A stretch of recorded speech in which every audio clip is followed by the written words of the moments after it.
Indian രാഷ്ട്രീയവും അതിനപ്പുറം രാജ്യത്തിന്റെ പൊതുബോധവും സാക്ഷ്യം വഹിച്ച അതിനീചമായ ഒരു നെറുകേടിന്റെ അന്തർവഴികളിലേക്ക് കടക്കാതെ വയ്യ.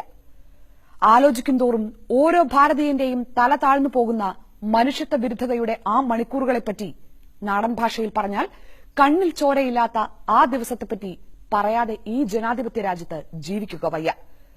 ഇ അഹമ്മദ് എന്ന തലമുതിർന്ന രാഷ്ട്രീയ നേതാവിനോട് മരണാനന്തരം അദ്ദേഹത്തിന്റെ രാജ്യം ചെയ്തതെന്ത് എന്ന് നിരാശയോടെയും രോഷത്തോടെയും അല്ലാതെ ഓർക്കുകയും വയ്യ. 4 പതിറ്റാണ്ടിലേറെക്കാലം നിയമനിർമ്മാണ സഭകളിൽ സാന്നിധ്യമായ ഒരാൾ രാജ്യം മുഴുവൻ കണ്ടു നിൽക്കെ പാർലമെന്റിന്റെ സെൻട്രൽ ഹാളിൽ കുഴഞ്ഞുവീണ് മരണത്തിലേക്ക് നടന്നുപോയ ആ മനുഷ്യനോടാണ് മഹിതമായ പാരമ്പര്യങ്ങൾ ഏറെയുള്ള ഇന്ത്യ എന്ന ജനാധിപത്യ രാജ്യത്തിന്റെ ഈ ചെയ്തി. അത്യാസന്ന നിലയിൽ ആശുപത്രിയിൽ എത്തിച്ച ഇ അഹമ്മദ് എന്ന പ്രഗത്ഭനായ പാർലമെന്റേറിയന്റെ മരണം യഥാസമയത്ത് പുറത്തുവിടാതെ കേന്ദ്ര സർക്കാർ നടത്തിയ ഒളിച്ചുകളി തെല്ലൊന്നുമല്ല രാജ്യത്തെ അമ്പരപ്പിച്ചത്. നമ്മുടെ സാമൂഹ്യ രാഷ്ട്രീയ ചരിത്രത്തിന്റെ ഓർമ്മ പുസ്തകങ്ങളിലൊന്നും കേട്ടുകേൾവിയില്ലാത്ത ദുരനുഭവത്തിന്റെ പിന്നാമ്പുറ നാടകങ്ങൾ ഇനിയുമേറെ പുറത്തുവരാനുണ്ട്.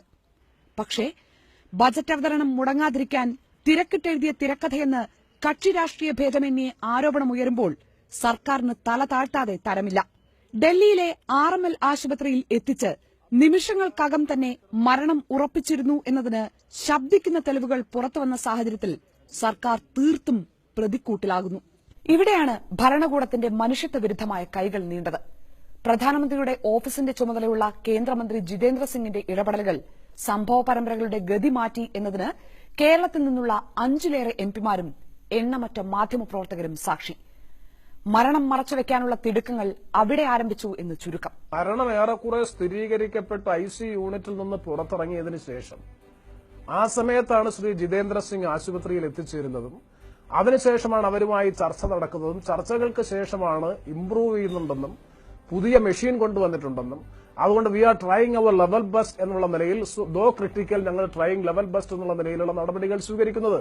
മന്ത്രി വന്നതോടെ ആശുപത്രിയിൽ ചികിത്സാ പ്രകടനങ്ങൾ പുനരാരംഭിച്ചുവെന്നും ദുരൂഹതകളുടെയും ഒളിച്ചുവെപ്പുകളുടെയും തിരശീല ഉയർന്നുവെന്നും വ്യക്തം. രാഹുൽ ഗാന്ധിയും AK ആന്റണിയും ഒട്ടേറെ MPമാർക്ക് മുൻപിൽ അടഞ്ഞുകിടന്ന വാതിലിൽ മുട്ടിയ കേന്ദ്രമന്ത്രി MJ അക്ബറിനും സമാന അനുഭവമാണ് ഉണ്ടായത്. ഇ അഹമ്മദിനെ കാണാനാകില്ല. ഒരു മെഡിക്കൽ ബുള്ളറ്റിനും ആരോഗ്യ വിവരം പുറത്തുവിട്ടുമില്ല. ട്രോമ കെയർ സെന്ററിലേക്ക് കൊണ്ടുപോകവെ കണ്ട ഹൃദയഭേദക കാഴ്ച കൂടി അറിയണം.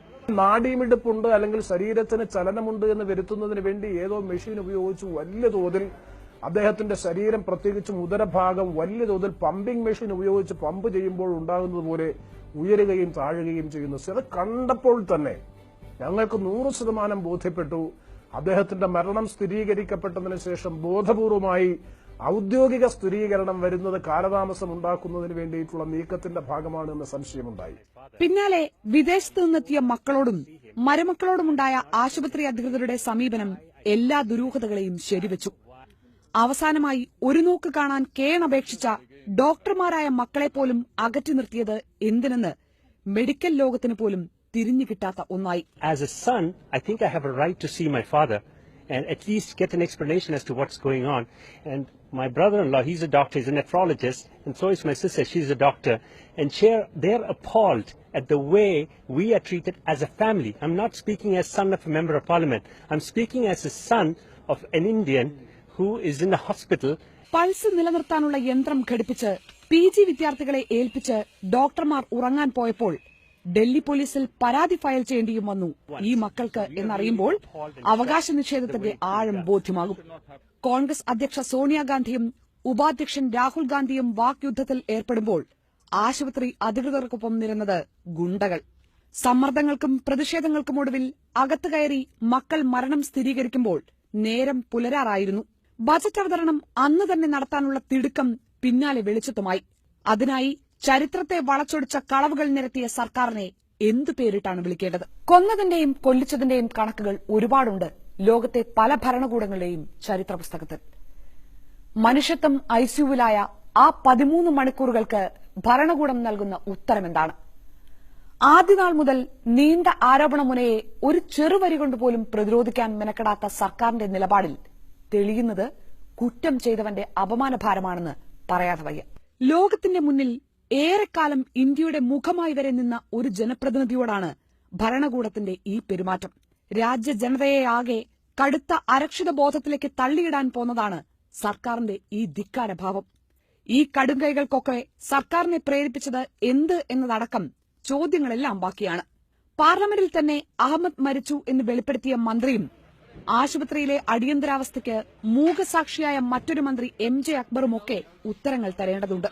ആശുപത്രിയിൽ ആദ്യമെത്തിയ രാഹുലിനോടും ജ്യോതിരാദിത്യ സിന്ധ്യയോടും അഹമ്മദ് മരിച്ചു എന്ന് അധികൃതർ വ്യക്തമാക്കിയതടക്കം അന്വേഷണത്തിന് വഴികാട്ടുകൾ ഏറെയുണ്ട്. വ്യക്തവും കൃത്യവുമായ ഒരു അന്വേഷണത്തിന് എല്ലാ പഴുതുകളും ബാക്കിയിട്ടാണ് സംഭവ പരമ്പരകൾ എന്നത് സത്യത്തിലേക്ക് തുറക്കുന്ന വഴിയാണ്. ഏതന്വേഷണത്തിനും അതിജീവിക്കാനാകാത്ത അരുതായികം നടന്നു കഴിഞ്ഞു എന്നതാണ് പക്ഷേ അതിലും വലിയ സത്യം.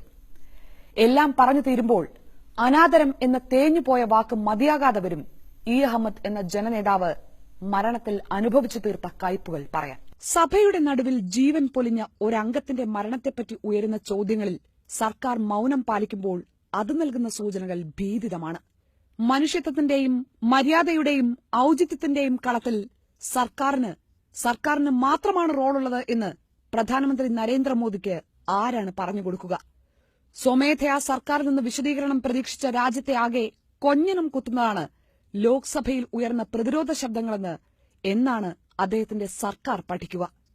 കൃത്യമായി ഉയർന്ന ചോദ്യങ്ങളെ ധിക്കാരപൂർവ്വം നേരിടുമ്പോൾ ഏത് വൃത്തികേടും ചെയ്യാൻ ഈ സർക്കാർ ഒരുക്കമാണ് എന്ന സന്ദേശം തന്നെയാണ് അത് നൽകുന്നത് എന്നുകൂടി പറയാതെ വയ്യ. പറഞ്ഞതത്രയും രാഷ്ട്രീയത്തിലെ മനുഷ്യത്വ വിരുദ്ധതയെപ്പറ്റിയാണ്. മനുഷ്യത്വം മരവിച്ചുപോയ ആ പാതിരാവിൽ കണ്ട മാനവികതയുടെ ചില കാഴ്ചകളെപ്പറ്റി പറഞ്ഞ് ഉപസംഹരിക്കാം. അസുഖം കാരണം പൊതുവേദികളിൽ നിന്ന് ഒഴിഞ്ഞു നിൽക്കുന്ന സോണിയാഗാന്ധി എന്ന രാഷ്ട്രീയ നേതാവ് അഹമ്മദ് എന്ന സഹജീവിയോട് കാട്ടിയ അനുഭാവം സമകാല രാഷ്ട്രീയത്തിന് അന്യമാകുന്ന ചില മൂല്യങ്ങളുടെ വീണ്ടെടുപ്പ് തന്നെയാണ്. ഫാസിസം അതിന്റെ പത്തി വിടർത്തുമ്പോൾ ഇങ്ങനെ ചില സ്നേഹങ്ങൾ പോലും വലിയ പ്രതീക്ഷകളാണെന്നും പറയാതെ വയ്യ.